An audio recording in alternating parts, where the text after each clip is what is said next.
ဗီဇာနဲ့အကျင့်လူတစ်ယောက်နဲ့အကျင့်နဲ့ဗီဇာဆိုတာဟာအတူပါပဲလို့ထင်ပါလိမ့်မယ်အမှန်ကတော့မတူပါဘူး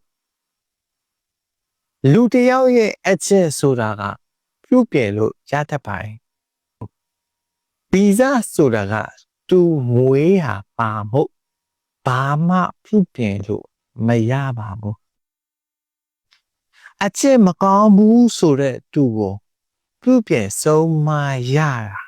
လွယ်သလောက်ဗီဇမကောင်းတဲ့သူကိုဆုံးမဖို့ဆိုတာအချိန်ကုန်လေကုန်စိတ်ပင်ပန်းလူပင်ပန်းယုံရလွယ်ဖို့ဘာမှမပြောင်းလဲပါဘူးဗီဇမကောင်းတဲ့သူကိုချစ်တဲ့စိတ်တစ်ခုတည်းနဲ့ပြုပြင်ပေးလို့ရမှာပဲလို့မတွေးနဲ့ဘယ်တော့မှမစင်စားပါနဲ့ရုံးမာတဲ့ဗီဇပါလာရင်ရုံးမာတဲ့စီစာကြောင့်ရုံးမာပါပဲလိန်ငါတက်ဗီဇပါလာရင်တော့လေဖို့ညာဖို့မလေးတတ်ပါဘူးရှုပ်ပွေတက်ဗီဇပါလာရင်ရှုပ်ပွေနေပါပဲဗီဇမကောင်းတဲ့သူကိုအကျဉ်းချင်းအခါဆုံးမပြုပြင်လို့လေပြောင်းလဲလာမှာတော့မဟုတ်ပါဘူးဗီဇဆိုယူရှိတဲ့သူကိုချစ်တဲ့အခါမှာသူငါ့ကိုချစ်ရင်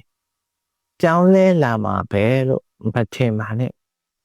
ဗီဇဆိုတာကလည်းတေမပျောက်တဲ့အမျိုးဘာမှမျှော်နေမနေပါနဲ့ကျူးပြင်လို့မရတယ်လို့တနေ့ပြောင်းလဲလာမှာပဲဆိုပြီးစောင့်ဆိုင်မနေပဲနဲ့အလုပ်ပူအချိန်ကုန်ထားပါပဲသူ့ကံရနဲ့သူ့ဗီဇာနဲ့သူ့ကံနဲ့သူပဲ